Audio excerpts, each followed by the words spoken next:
Okay, so here we are again in San Diego, and Tom has some great angel experiences. As you found out if you watched the last video that we had, he's continually talking with God and now with angels, and so he has a good house cleaning story to tell us. All right, I got a call from actually one of my that I mentioned a lady earlier who I prayed for, and it was really kind of cool. She told me that the prayer had really helped to change her life, and I'm not saying that I did anything, but it's really incredibly gratifying to play a part in helping God to touch another person's heart. Cool. And basically, when I prayed for her, it's like I think it's like she found that she was more peaceful. She was calmer. Things would work better.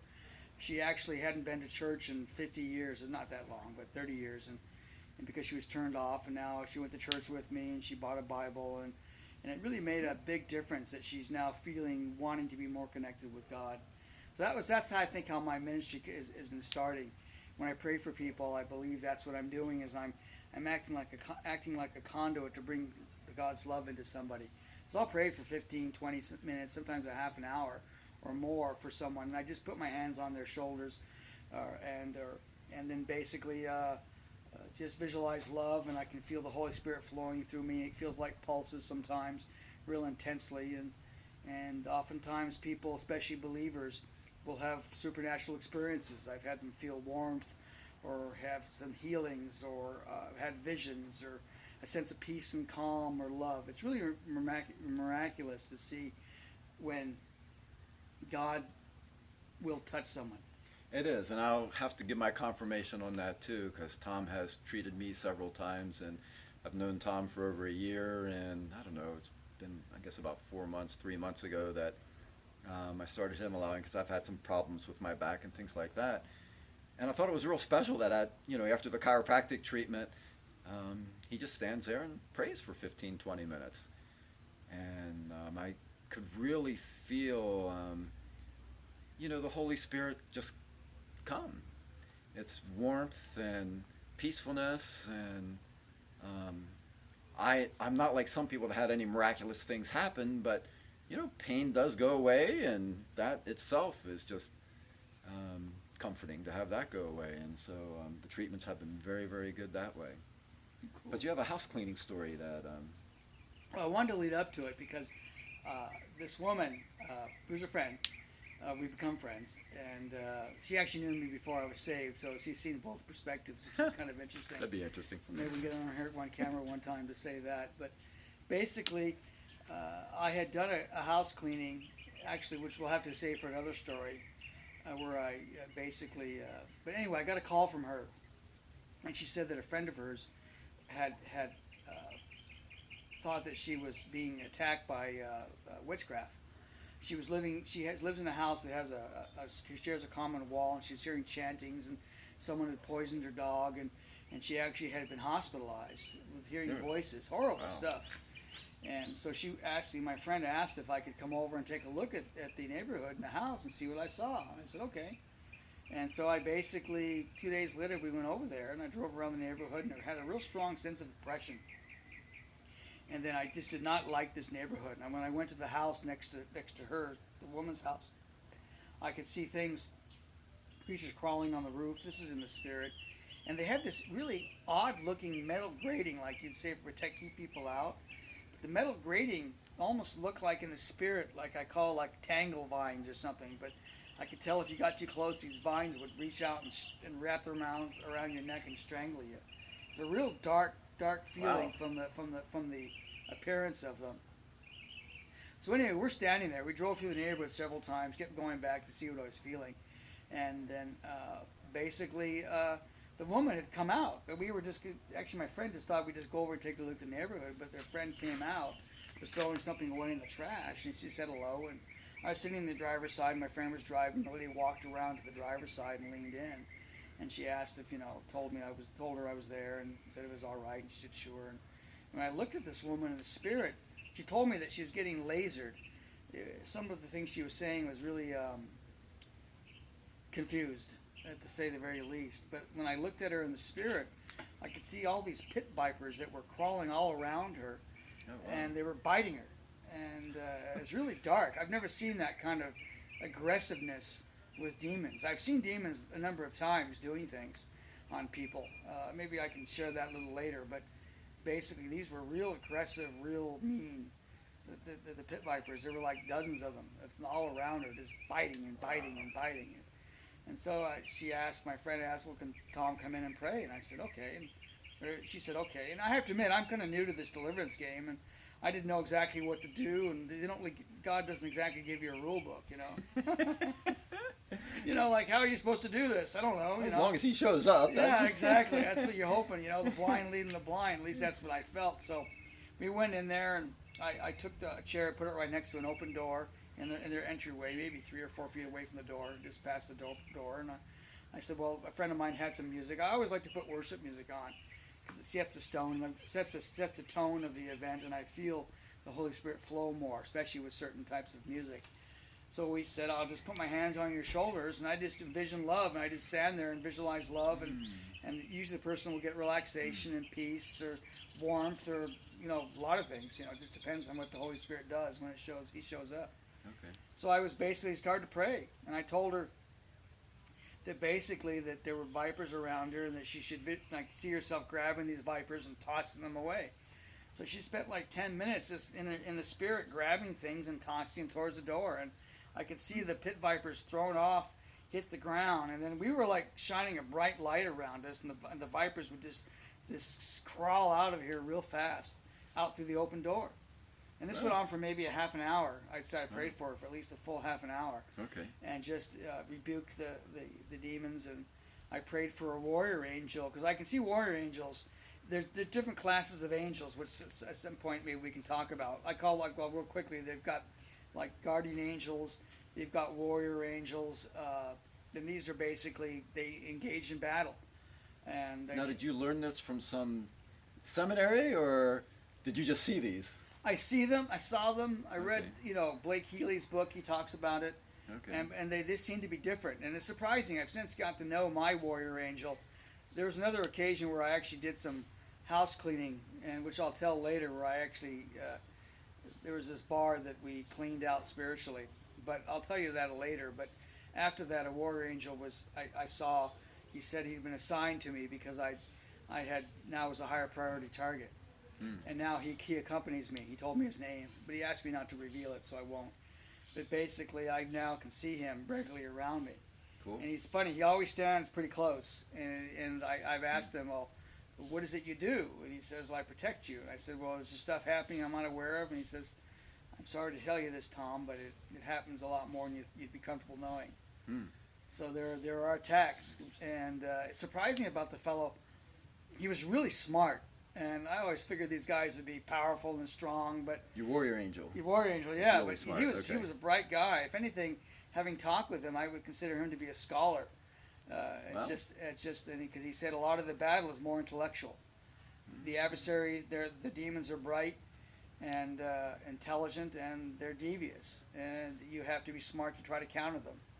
Because it's really all about persuasion, it's about persuasion, that the dark side is trying to move you away from God, trying to discredit God, get you to blame God or not trust Him, or to be angry at Him, and that's what they do. They whisper in your ear in a literal sense, and I've actually heard it. One part of my gifting, my voice, if I quiet my mind when if I'm going through some frustration times, I can actually literally hear them whisper to me. And sometimes I've seen other people where I can actually look at the person, see the demon around them, and hear what the demon's saying to them. And it's funny. It's surprising. Wow. For those people. The closest thing that I could think of theatrically would be Lord of the Rings. If you remember Grima Wormtongue, and he's standing there and whispering into the king's ear, and the king is dark and depressed and confused. That's what it's like. It's very insidious. They literally whisper. They'll take a kernel of truth or kernel of your emotion that you're experiencing, and they blow it out of proportion. And you think it's your emotion. And they'll try to, like I said, it's about to move you away from God, and the angel's job is to counter it. But it's a hard job, because basically it's easier to believe negative things than it is positive things. Just look at the news. And how do you as a human being help the angels battle that? Well, I am the angels, I have a pretty direct communication, and I've gathered this is unusual. So the angels basically, you mean with me personally? Is that what you mean? Well, both angels and us. Well, sometimes when I'm with patients, angels will ask me to say things to them, and I'll just relay what they say, words of encouragement, attitudes they're doing. It's surprising. A lot of things that supernaturally that I hear are just not that just they're not life. They're not like words from God where it's so amazing, but they're edification. They're making you feel better about yourself. They're warning you about attitudes, maybe trying to bring to surface hidden fears and doubts that you have that affect your decisions by their unfelt presence. Yeah. And what the angels try to do is just bring those hidden fears and motivations to the surface so they can be part of your decision making process. I know in my life, what's really helped is, just having that confidence in God that He's willing and able to help us, and that any of these feelings that are coming across to me, like sometimes depression, sometimes I'm just feeling, just different feelings that I don't want to feel, and I used to just thought that they were just feelings, but I'm learning that they are feelings, but they're instigated from the dark side. And that if I just tell them, hey, I don't want you anymore, get out of here, and angel, get rid of them for me, and God, Holy Spirit, get rid of them, that helps tremendously a lot of times. Tell them about the authority that you've learned. I have learned a lot through who we are really in God's standing. Like, God gave His authority to Jesus so Jesus could have full authority here on earth, so that when He died, He could take away all the things that we've done wrong in our life, and that's why He died. But He came back to life to give us all His authority that God has given Him. When He came back to life, that authority is now transferred onto our lives, so that all the authority that Jesus has to combat the evil one, to combat the dark side, is now given to us. And that upon realizing that, my life has been really transformed into just being more of a light. The more, and Tom has a lot of experience with that, of just filling himself with the light of God, and how we can really combat the dark side with light. But until we really realize that we have this power from Christ who directly transferred it to us, it's kind of hard to feel our full authority. So tell us a little bit more about the light, because you battle things with light. Okay, it's kind of interesting. I have a buddy of mine that we went to a bar, not a bar, kind of like a sports bar for a while. You're walking down the street and you come across a bar. Well, that's a little different, but the light, which I'll probably tell for another story, but basically God showed me. I went into a sports bar. The waitress walked by, and I could feel that she seemed to be more intense. And what I mean by that is sometimes when I feel the Holy Spirit, I can literally sense the heat of the light. Like God's love is a presence that can be thought of as a light, and I literally think it's actually a brightness. And I believe that the more connected you are to God, especially if you're Christian, or that you actually receive your connection is deeper, so the light is deeper inside you. And this light is literally a brightness. When we all walk around, we give off a bubble of light, a bubble of influence, and this light can affect things. And I'm coming to realize that you can actually open your heart to God and pull Him in, or become more aware of it. I guess He's already there, and you're able to use this light in a defensive capacity and in an offensive capacity. Right. Well, anyway, to make a long story short, I was at this bar. This woman seemed brighter to me. I thought to myself, I wonder if she's a Christian. She was young and kind of attractive, so I figured, well, maybe I'm, just paying attention to the other thing, But that was kind of funny. But so anyway, at the end of our meal, we asked her, if you don't mind a personal question, but are you a Christian? And she said, yeah. And she said, well, why are you asking? And I said, well, I can see in the Spirit, and you seem to have a brighter life than people around you, and I just wanted to see if I was right. And she said, and it was funny, she didn't react negatively. I thought she'd think we're nuts, but she kind of smiled and said, thank you so much. But I had someone else tell me once that I had a brighter light too. Huh? So Cool. that added credibility, and that had to do with a story later. But back to the house. So wait, we're back in the house. I basically I finished praying for the woman. I asked for a warrior angel for protection, and then he appeared right there in front of us, and I could see them. Generally, they tend to be very, very big guys, oftentimes silver or goldish armor. They'll sometimes have symbols in the armor. I can't recognize them, but I can tell they're there. Mm-hmm. They often have a sword and they'll have a pike. I often see them with like a long metal, like a spear, but real long and thin. And sometimes the end of the spear will get red hot, like when they're using it. And I asked for protection. He said, "Well, I've put boundaries around the house, protection." And then I said, "Well, that's cool." And when I looked out through the door, I could see like a golden bubble now.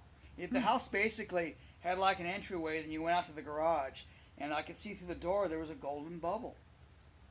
So basically, then cool. Yeah. So then I don't know how it walked out, but we went out in the backyard to take a look at things, and I could see the bubble had extended all the way around the boundary of the house, like following the property line or the fence line. Wow. And it was maybe 10 feet above the house, and like literally a golden bubble. And right next door, there was like, you could see these really dark clouds that were kind of like rolling in.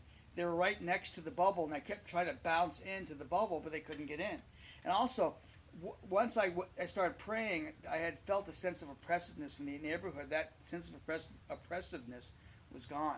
Nice. So we were standing there, and then the lady said that she could hear these voices. She could still hear them, but it was a lot quieter now. And then my friend, who said that, she said, "Tom, it sounds like there's somebody talking right next to the wall." And the lady said, "Yeah, I can hear them talking." And I couldn't hear anything.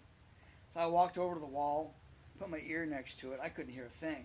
And I said to my friend, she said, "Tom, you're kidding me, right?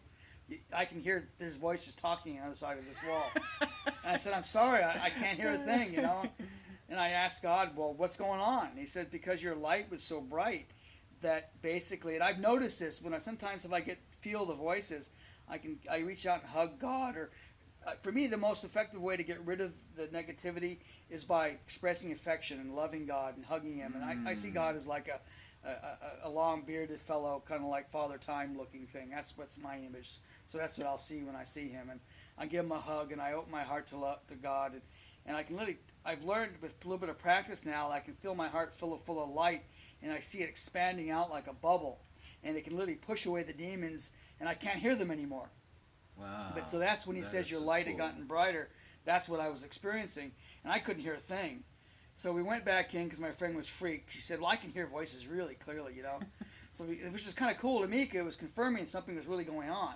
Because, like you see this stuff, warrior angels, bounties of light. It sounds like I've taken a little bit, messed around with some little, drug or something, and, making all this stuff up. But anyway, went inside.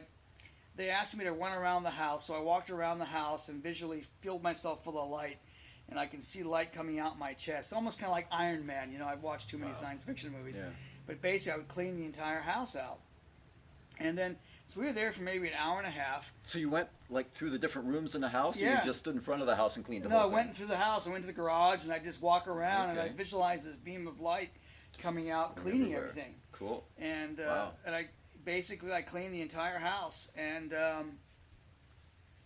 basically we were there for like maybe an hour and a half, and she said she felt much better, and the voices were real quiet now, and so she thanked us for coming over, and That's so really cool. yeah, so we walked outside. I stepped past the bubble, which I kind of saw myself doing, but wasn't paying that much attention, and then I realized I was now in front of the garage next to the car.